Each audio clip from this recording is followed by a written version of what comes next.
It's the start of the second day of this two-day international conference. I now cordially invite Professor Ruxana Begum, Assistant Professor of English, to recite the few verses from the Holy Quran. أعوذ بالله من الشيطان الرجيم بسم الله الرحمن الرحيم إنا أعطيناك الكوثر فصل لربك وانهر إن شانئك هو الأبتر. Thank you very much, Ruxana ma'am. It is my duty to welcome all the speakers and the participants. So, welcome speech. I wish everyone present here a bright and cheerful morning. I'm truly happy to be among the company of many learned scholars on this day. The practice of welcoming has been an internal part of our culture and personal good nature. Hence, I would like to take a small moment to welcome this good and scholarly gathering to the conference organized by our institution and the Cape Comorin Trust. I would like to state that I feel particularly honored to welcome our most beloved and versatile Principal, Dr. R. Meghanathan, for honoring us with his presence. I welcome you, sir. I equally much delighted to have the presence of the most officious and highly efficient Vice Principal, Dr. O.S. Aisha. I welcome you, madam. I'm extremely privileged to welcome our preliminary speaker, Dr. Manlina Jamal, School of Language, Literacies and Translations, University of Malaysia. She's a primary speaker for this conference. I welcome you, madam. I also proud to welcome our primary speaker, Dr. R. Vivekananda Sara, lecturer, Department of Secondary and Tertiary Education, Faculty of Education, the Open University of Sri Lanka. I welcome you, sir, for this conference. Next, I welcome all the good professors who have accepted the invitation to be the chairpersons in this conference. I most welcome you all. I also take immense pleasure in welcoming our talented and ever-supporting head of the department, Dr. M. Kalai Nadial, for her tireless efforts and excellent supervisions in organizing this event. I welcome you, madam, for this conference. I extend my warm welcome to all the participants who have brought forth the intellects of their minds and cultural ideals in the papers they are presenting. I heartily welcome you all. Finally, I welcome all the good and efficient staff of the English department whose relentless efforts has aided the conducting this memorable event.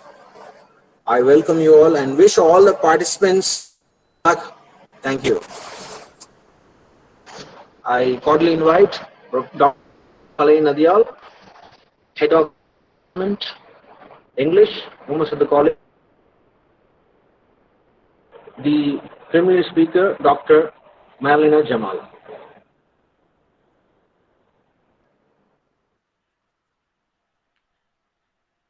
A very pleasant morning to one and all present here.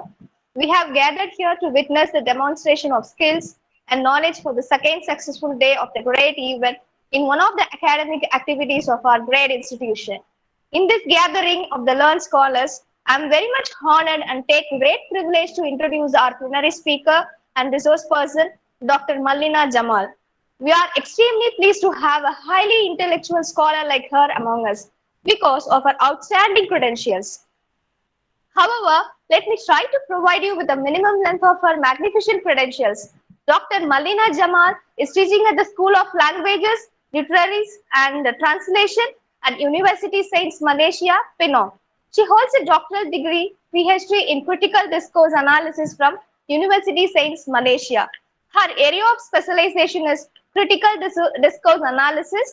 Her areas of research includes discourse analysis, forensic linguistics, and gender studies. She has a vast experience of teaching tertiary education in both public and private institutions and has created good citizens of both knowledge and character. I observe that her presence alone has an inspirational effect upon the audience. I'm truly happy to declare that we have a highly colorful and intellectual scholar among us, and we are honored to have her in this conference. On your behalf and of the college management, I heartily welcome Dr. Marlina Jamal to take over the platform and grace the occasion with her plenary address. Thank you. Thank you once again, ma'am, and I hand over the session to you, ma'am. Thank you.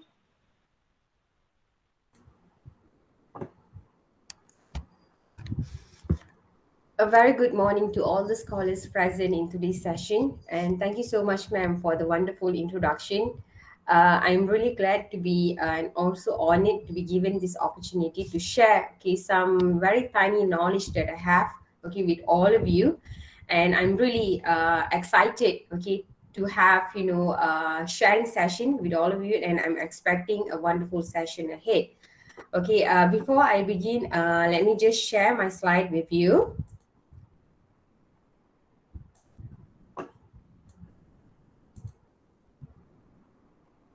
Is it visible?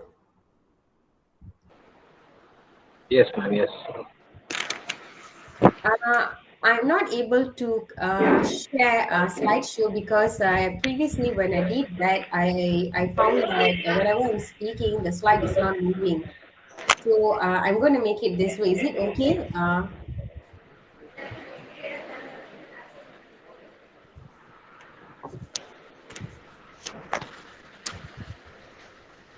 The title of my talk is Developing an Analytic Linguistic Framework for Detection of Depression.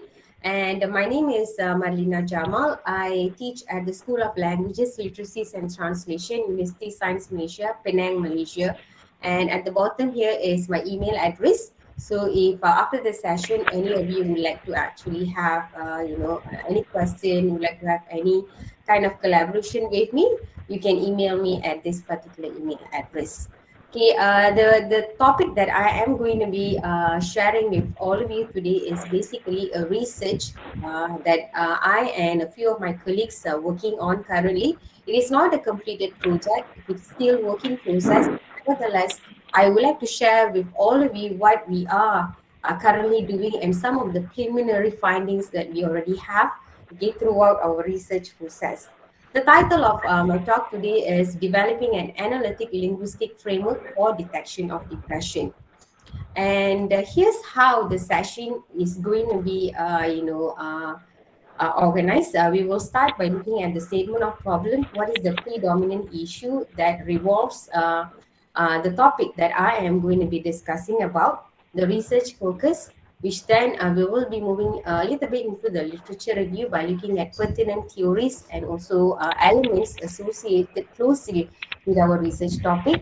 Then I will be discussing the method that I have utilized in conducting the research, some preliminary findings, and also, generally benefits, outcome, and also impact of the research.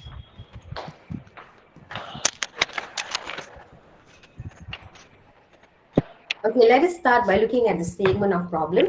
So depression is one of the most regularly recognized mental health issues among young adults, and it accounts for 75% of psychiatric admission.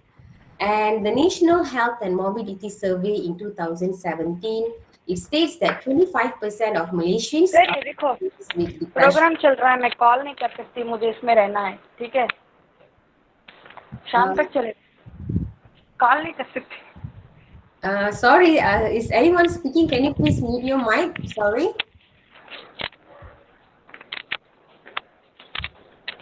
So let me begin again. So the National Health and Morbidity Survey in 2017, it states that 25% of Malaysians are diagnosed with depression as compared to 11%, in the year 2011. So it shows that in between 6 years, there has been increase of about 18% in terms of those who are suffering from depression. And it basically represents a major health and also economic burden, and the severe effects of depression affect the daily social functioning of individuals. And in addition, the depression stigma is linked to lower tendency of help seeking and also higher rate of avoidance, which basically leads to a depressive population who are prone to hide and otherwise discuss their symptoms. Okay, they do not want to actually exhibit their symptoms to people around them. So considering all this, okay, there is an urgent need for effective and real-time intervention to detect depression among young adults, and language is emerging as a potential means of achieving this objective. According to Malaysian Psychiatric Association, they admitted the need for better mental health detection mechanism, and the national discourse mooted by the Youth and also Sport Ministry in 2019 urged all ministries to participate in addressing depression. Higher rates of underdiagnosis of depression cases basically shows or signal the ineffectiveness of current existing procedures of screening and also identifying depressed individuals, and this operational methods in identifying symptoms needs to be established.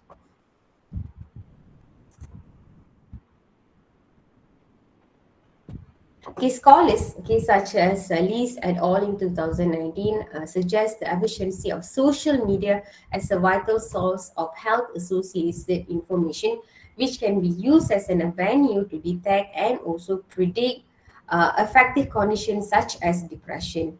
And the utilization of different linguistic structures based on natural language processing, or known as NLP, has been proven to be effective in detecting early signs of depression through inspection of the language used daily and also the social behavior, and also through the content that has been shared online. And the relationship between language use and social behavior can be linked through the analysis of amount of text. And as such, abundance of personality traits, psychological disorders, and also lifestyle behavior can be understood from the messages posted on social media.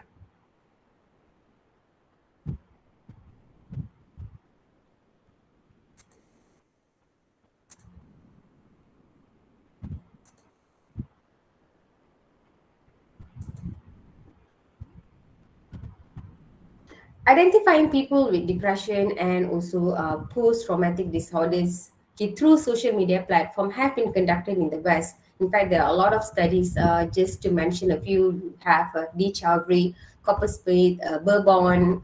So these are, all scholars who have been working about the linkage between language and also depression in the West. However, there are almost no studies about linking depression and social media in Malaysian context.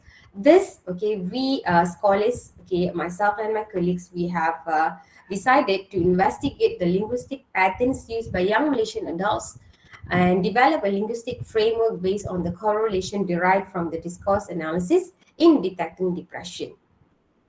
So these are the research objectives. So we have identified 4 research objectives which we hope to achieve once the project is over. So the first one is to investigate the lexical structures used by Malaysian young adults in relation to depression. The second research objective is to investigate the syntactic structures used by Malaysian young adults. The third research objective would be to investigate the rhetorical structures used, and finally to develop a linguistic framework based on the lexical, syntactical, and also rhetorical structures found to be utilized by people fighting depression.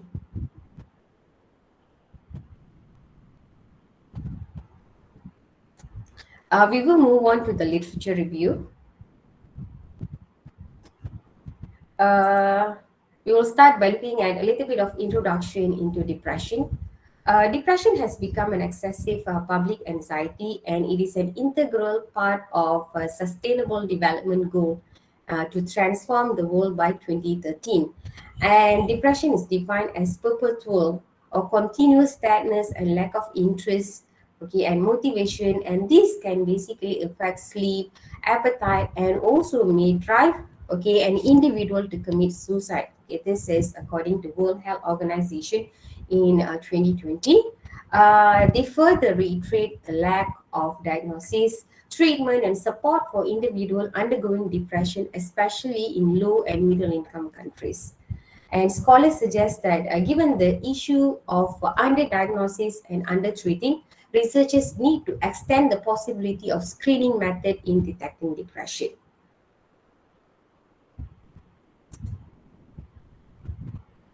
Looking at some relevant and also past research. Okay, researchers in the West have been looking into the possibility of analyzing language used by individuals to track the essence of depression. Farouk et al. In 2019, they analyzed the process of inventing word embedding feature in detecting depression, and they came to a conclusion in their research that elements of semantics, okay, combined with specific word domain from layman language, were able to detect presence of depression among individuals. Okay, not only that, okay, another scholar, Odia et al. In 2018, okay, in their investigation into 138 individual block contents, they found that linguistic structures such as tentativeness and also non-fluencies were were significantly associated with features of anxiety and also elements of depression. And on another context, okay, another research conducted in Pennsylvania by Ischat et al. In 2018, okay, it revealed how Facebook language may act as an indicator of depression and found elements relating to sadness, despair, hostility, rumination, and also loneliness in the samples of data analyzed. So these are just a few examples of the many research done in the West, which basically tries to link the language used by human in real life communication to somehow detect elements of depression in those individuals. Okay, unfortunately, such research has not been developed in Eastern countries, especially in Malaysia. So that is basically one of the motivation, okay, behind us, the team of researchers conducting the study.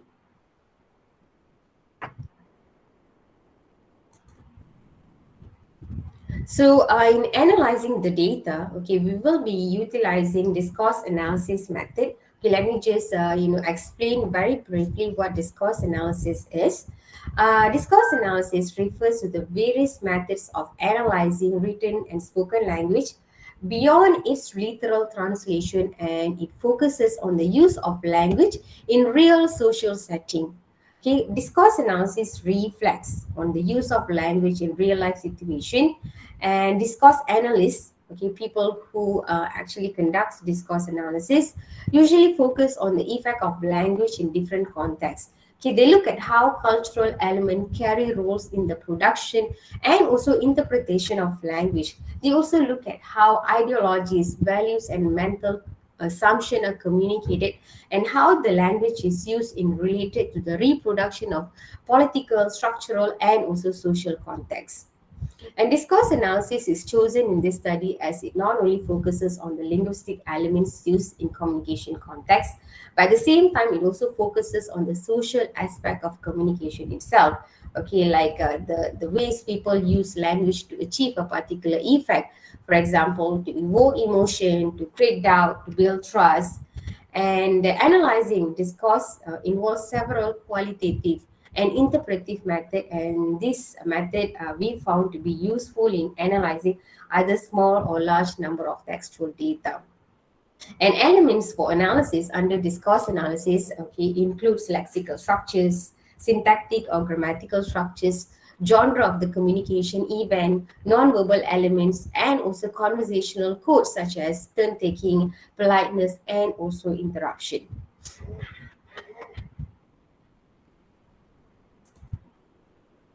Okay, I would next talk about the methodology that we have utilized in conducting the study.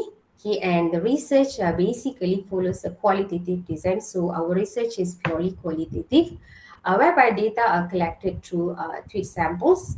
And the methodology is basically represented via the integration of discourse analysis in analyzing the selected samples. Okay, and as for the research instrument, there are basically three research instruments which have been adopted, okay, to be utilized. The first would be Twitter Application Programming Interface, or Twitter API. This is a paid programmatic application which allows us access into Twitter data, such as access into tweets by searching specific key terms and also grant demographic information. And the available data in Twitter API is frequently used by researchers and also non-governmental organizations such as the United Nations.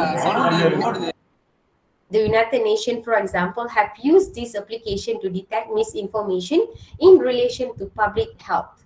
Okay, this is according to Twitter. Okay, and the second research instrument that we are utilizing would be the Diagnostic and Statistical Manual of Mental Disorder, or DSM-5. It is a very famous research instrument when it comes to analysis of mental health issues. DSM-5 is the handbook used by most mental health care professionals around the world in diagnosing depression and also other mental disorders. And it offers the common language for researchers to study about mental health issues. And the third research instrument is the NRC Emotion Lexicon by SOMA in 2017. This is a database which includes the 8 emotions frequently communicated by human. So these 8 emotions are anger, fear, anticipation, trust, surprise, sadness, joy, and also disgust. This database also includes sentiments. So sentiments here divided into positive and also negative sentiments, and also words associated with these two types of sentiment categories. So these are basically the research instrument that we have used. And this research instrument will be intertwined, together with discourse analysis, and that basically summarizes the method that we have adopted in conducting the study.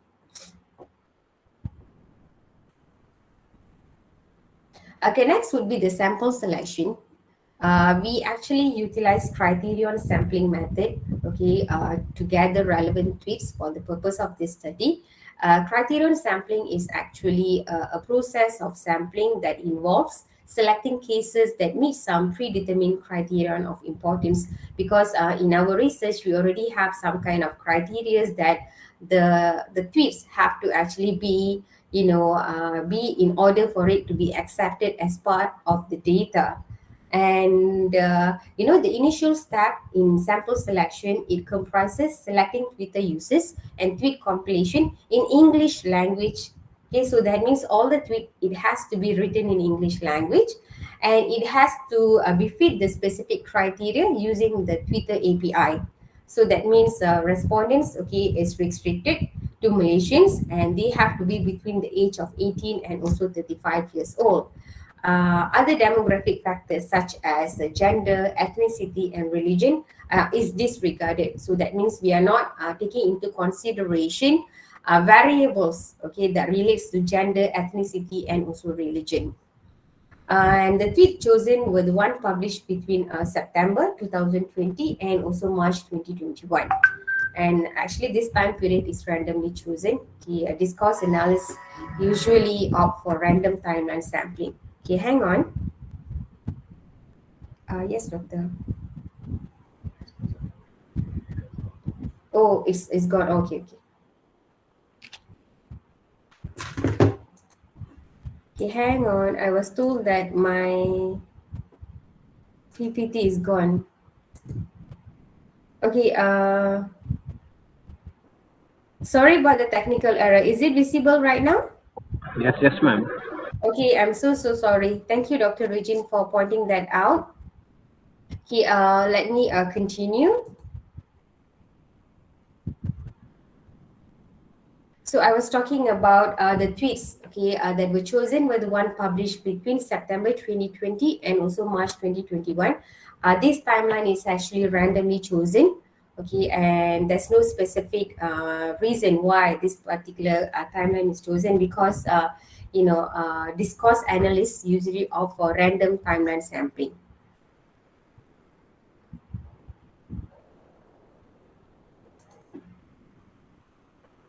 Okay, still on the sample selection. Okay, once the tweets are extracted, we have actually formed 3 data set. Okay, so here's the 3 groups. So the selection of tweets and also uses are filtered by the streaming support and data pooling application using Twitter API. This was actually done by a software engineer, okay, which was helping us with the research. Please do not ask me how to operate a Twitter API because I'm a language specialist, so I'm not really good into all these programming interfaces. So we had another colleague of us who's a software engineer who actually helped us to extract the data through Twitter API.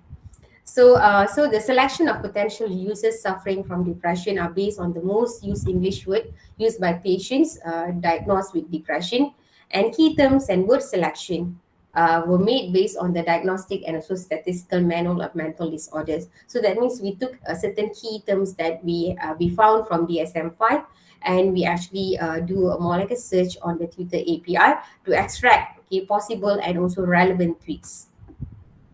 So we actually divided the data, the sample into three categories. The first one is the data set of depressed Twitter users. So this data set contains the timeline of 150 Malaysian young adults who publicly announced that they suffer from depression. So this one particular group of 150 Malaysian, okay, who have actually expressed that they are fighting depression or they are suffering from depression.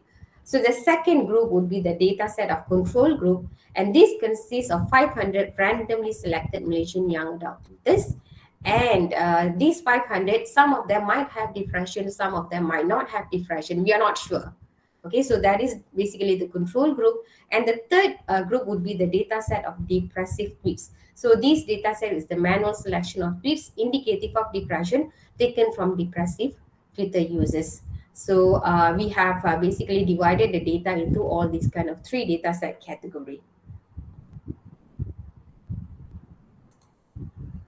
And data analysis process includes the comparison of the three extracted data set, the one that I showed earlier, in determining the presence of different linguistic structures.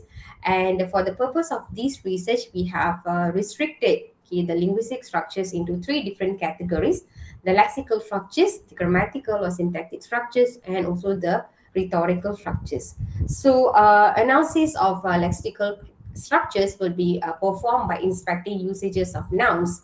Okay, so nouns here can be pronouns, concrete nouns, abstract noun, possessive, or even proper nouns. We also looked at the utilization of verbs, dynamic verbs, stative verb, finite and non-finite verbs, adjective, predicative adjective, attributive adjective, and also adverbs. Adverbs here, are relating to adverb of frequency, manner, time, place, degree, evaluation, and also identification and words and also expression based on NRC emotion lexicon. So the second part of the data analysis concerns with looking at the patterns of grammatical and also syntactic structures used by individuals. And the structures under inspection include sentence complexity, activation, passivation, tenses, and also transitivity elements. And the third step in data analysis is the inspection of rhetorical structures, such as metaphor, hyperbole, sarcasm, and also repetition connoting depression. However, all the elements that we have identified over here are just certain elements that we were able to identify before. Okay, so but we are not sure if all the elements will be present, or we will be uncovering new syntactic, rhetorical or lexical structures while we are analyzing the data. So once the analysis is done on all these three elements, then we will develop an analytic linguistic framework which depicts the finding from the steps that we have taken. And this framework consists of common and also recurring linguistic structures used by depressed individuals. Okay, data analysis. These are, some of the preliminary finding. Like I mentioned earlier, this is not a completed research. I'm just presenting, what we have actually done so far. So far, we have looked at, data analysis focusing on lexical structures And here are some of the most common English words relating to depression as found in the research. So these are some of the examples like the word overwhelmed, exhausted, distressed, anxiety, anxious, worried, lonely, sad. So we have a few more over here that I'm sharing. So all these words are somehow, frequently used word by individuals who are battling depression, even though they do not explicitly say that they are actually battling depression. Okay, many times when we hear cases of suicide, okay, someone who actually committed suicide because of depression, the first thought that will come into our mind was he was extremely happy. I did not know he was going through depression. He did not exhibit any symptom of depression. That is exactly the issue, okay, the main issue that we are trying to research over here. How are we going to, detect whether or not a person is suffering from depression just by looking at the way he utilizes linguistic structures when he speaks in real life environment and real life context? Because I feel that people, they actually express whatever they feel in their mind, their emotion through language. So it's utmost important for us to be focusing on the language used by individuals, even though sometimes the language can be full of positive, okay, structures. However, okay, through discourse analysis method, we will be able to uncover hidden meaning, okay, beyond all the happy emotions, positive words utilized by a particular individual in detecting whether the person is, suffering from depression or not.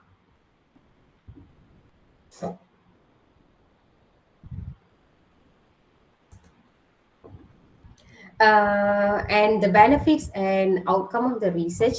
So the finding of this research will create new findings in determining the relationship between language use and also mental health. And in this context, we are focusing on depression alone, which is timely considering the increasing number of nations suffering from depression. And I'm not sure this scenario does not only happen in Malaysia alone, but all over the world.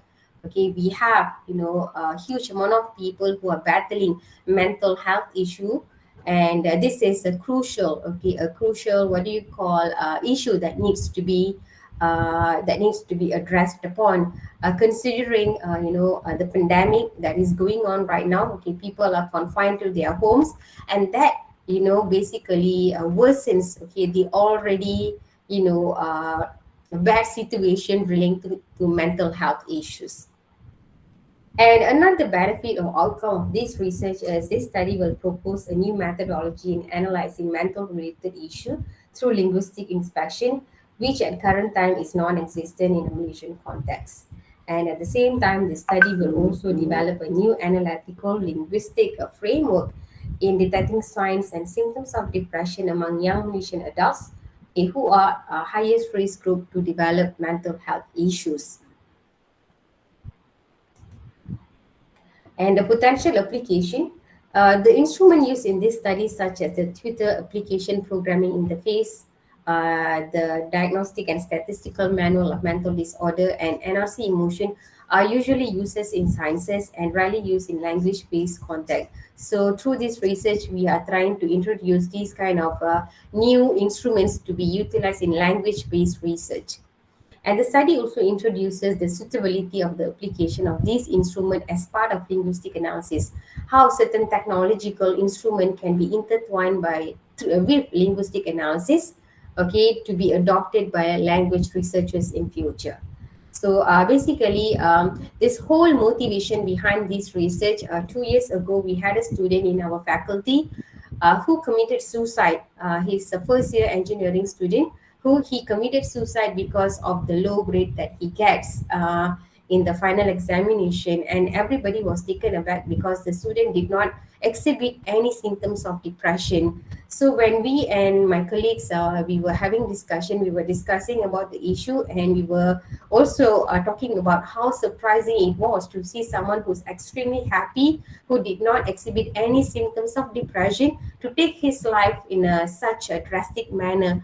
And that was when we were discussing about the possibility of people expressing elements of depression in their language, even though they look happy. So we thought of, wanting to look deeper into the issue and see whether we'll be able to help a mental health practitioner, and also, health practitioner over there to see whether we'll be able to create some kind of framework in order to help health practitioners detect people, not only health practitioners but us as normal people also, to see whether we will be able to detect people who are talking normally, to see whether they are suffering from depression or not. Like certain like the example that I said earlier. So every time we hear about people committing suicide, the first thing is that first we will have a bit of a shocking reaction towards the issue, because most of the people who committed suicide are people who are extremely happy and did not exhibit any symptoms of depression, but deep down they are basically kind of battling depression. So how do we actually find out whether a person is really depressed or not? Through the use of language. This is basically what we are currently doing, and the research is still ongoing, in progress. And I hope in future, conferences, I would be able to share with you, more findings that we managed to get through our research. At this stage, this is just the preliminary findings that we managed to get. And that's all for my talk for today. Thank you so much for listening. Any question, please do not be hesitant to voice out. Thank you, Leela Jamal, ma'am.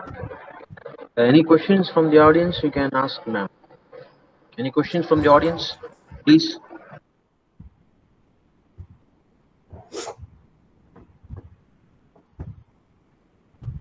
Ma'am, a question from my side, ma'am. Yes. Ma'am, especially the youngsters, the age of 20 to 18 to 20 years age group, how they have to handle the depression, ma'am. Mature people, they handle better depression, but these youngsters, they don't know how to handle depression. They eventually they commit suicide. No, so what is your message? Because lots of youngsters are attending this conference. It may be a good advice for them. Yes, in fact, if you look at the samples in my study, I actually chose people between the age of 18 to 25. These are considered young adults, and these are the category of people who are most prone to depression and most prone to be committing suicide. So the issue about depression is the stigma, the negative stigma that we normal people have towards these people in general. So every time someone comes and tells that they are battling depression or they're having some kind of mental health issue, the majority of mainstream people like us will somehow try to discriminate them, avoid them, move away from them, because we feel that they are a threat to us. So the first step is changing ourselves. If we want to help people with depression, the first thing is to change ourselves and be more supportive of people, who come forward and started to share their issues. A lot of people who are who are having depression, who are somehow battling mental health issues, do not actually tell people. They are very, very reluctant to voice out the issue that they're having, because they are scared they will be discriminated by the society. So I think society has to play the biggest role over here. And for those who are battling depression, please do not be hesitant to speak. There are so many people around who are there to help. In fact, if you look at in a Malaysian context, we have a support group known as Befrienders. Befrienders is basically an association, and they have a lot of volunteers who will be on standby to help people anytime they walk into their center to share about the issues that they're having. And this center is open 24/7, and they have a lot of branches all over Malaysia. So I'm not very sure about what is actually happening in India and what are some of the support group that has been established, but I'm talking on behalf of Malaysian environment, what is basically happening here. So those who are battling depression, especially youngsters, please do not be hesitant to seek help. Mental health issue is not something that is totally going to be destroying your life. No, it is something that can be helped, it can be treated.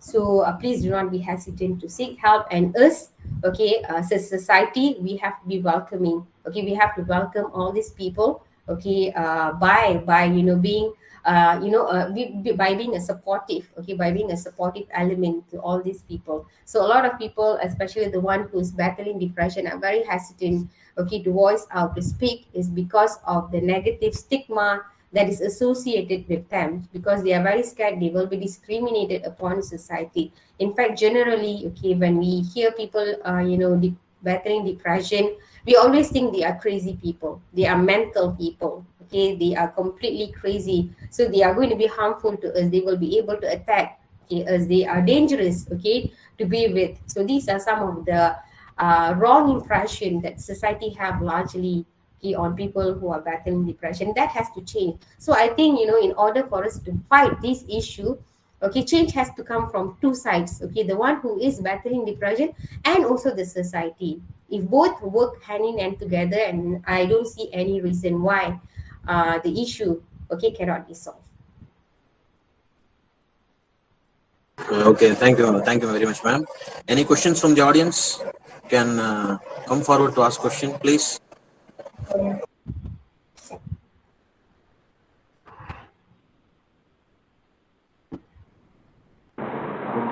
Yes, ma'am.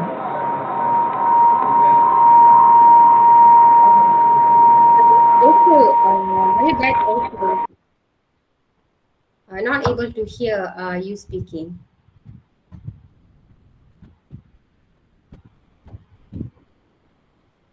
He's just wait, ma'am. Yeah, Oh, okay.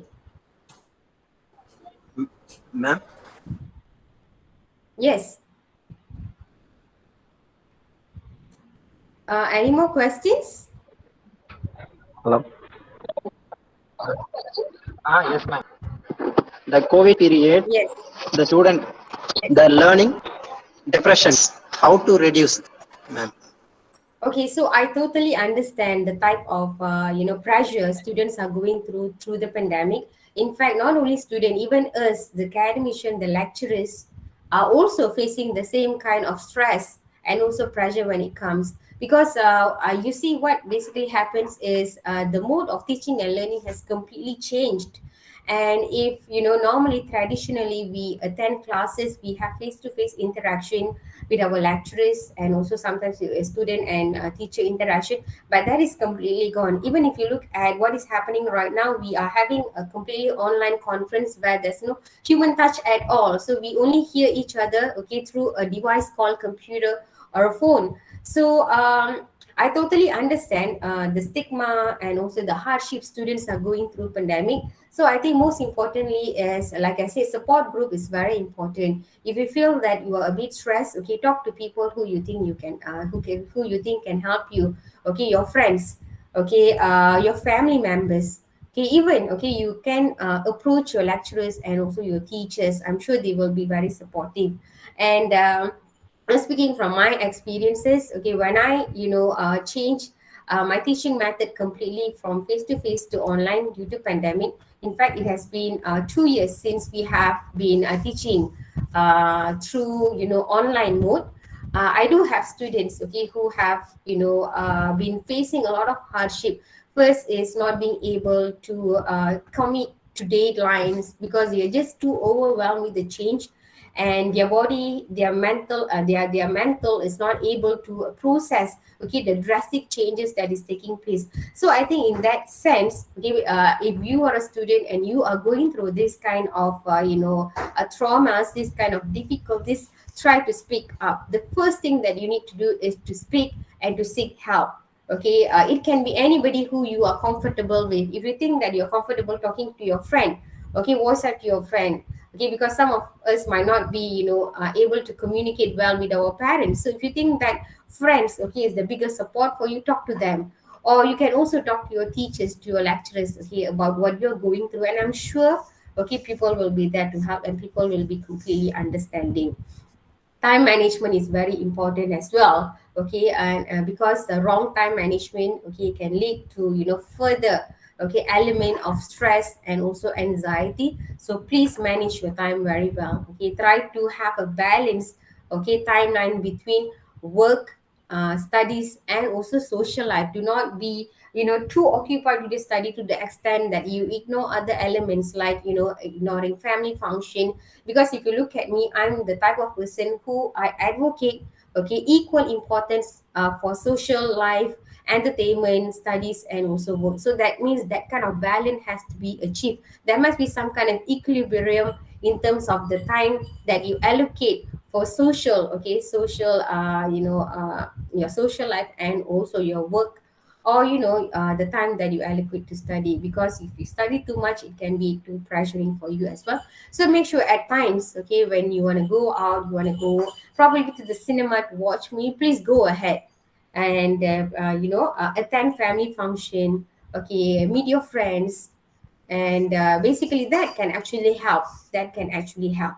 Okay, watch a movie, watch movies. Okay, of course, probably during pandemic most of the cinemas are closed, but of course we have Netflix, we have Amazon Prime, so many different online, okay, streaming platform to watch movies. Watch movie and make sure you have a balance, okay, and try to achieve an equilibrium when it comes to organizing your time, okay, between studies and also between your social life. Both are equally important. Okay. Thank you so much, ma'am, for your just patient answer, ma'am. Thank you. I I hope think I answered you. yes, good answer. Yes, with your permission, shall we end this session, ma'am? Yes, yes, yes. Okay. Last Sir, I have a question, sir. Yeah, please, ma'am. You can ask. First of all, congratulations for your presentation, ma'am. It was very wonderful session, ma'am. Thank you Thank you so so much. much. And my question is, ma'am, can you tell us what kind of lifestyle should we choose to avoid depression? I would say healthy lifestyle. So that means a proper combination of social life and also work. That means it has to be balanced.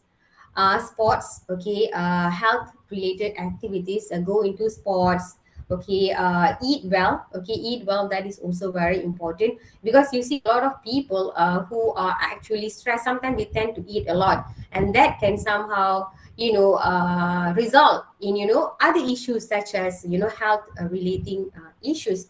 So I would say, in order to actually have or battle depression, avoid depression, okay, most importantly is, the first thing is, do not stay in isolation. Do not stay in isolation, because if you're someone who's prone to get sad, you get agitated very often, okay, try to mix with people, okay, do not stay in isolation, because sometimes that can aggravate the symptoms further. Okay, communicate with people. Communication is very important.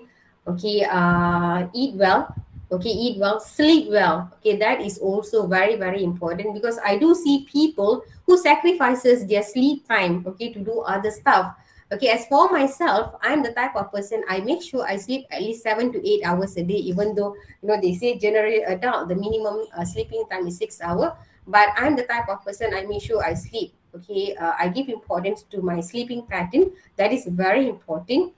Your eating habit, and like I mentioned earlier, work life balance.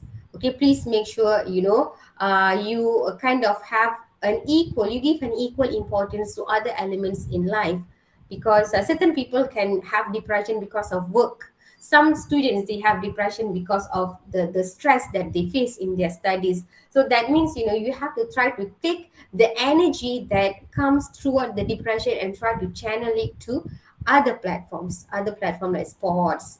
Try to do things that you love, and that somehow can help. And if you suspect that you are having depression, please go and see an expert.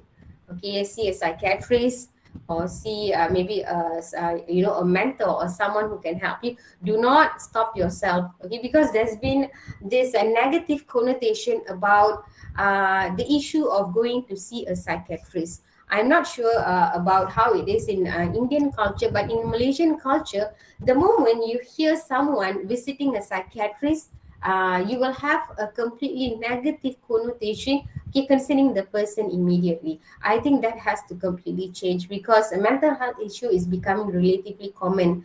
And as common as it is, if there's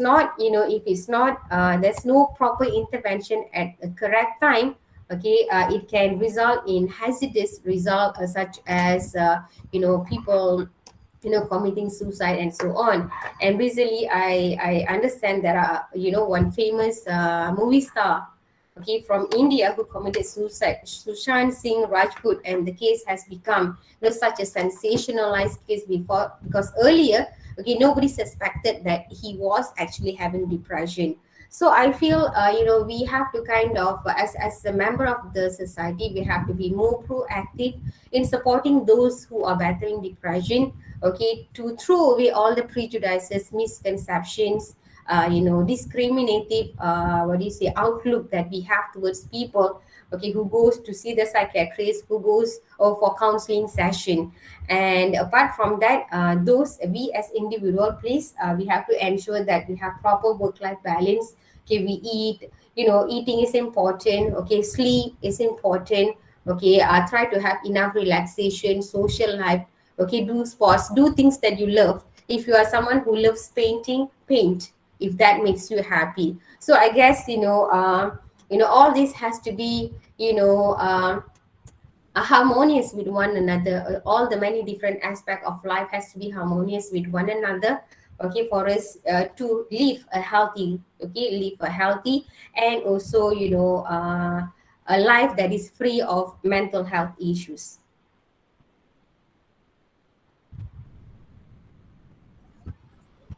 Thank you so much, ma'am, for your wonderful presentation and speech on your depression, ma'am. You gave it was a Thank you so much. thank you, ma'am. Thank you for the I hope this invitation and can be a motivation to all of you. Because this research we're doing it in the Malaysian context, it would also be great if you look at how, Indians actually, express what themselves through the use of linguistic structures, and see whether it can be linked to elements of depression, okay, or not. So just a suggestion.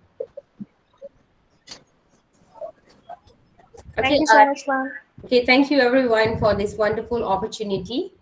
I'm so glad to be able to present, okay, my research, progress, and also the very, tiny outcome that we managed to get so far. Okay, I'm really hoping to be able to share more with you in future chances and opportunities, okay, if it arises. Thank you so much.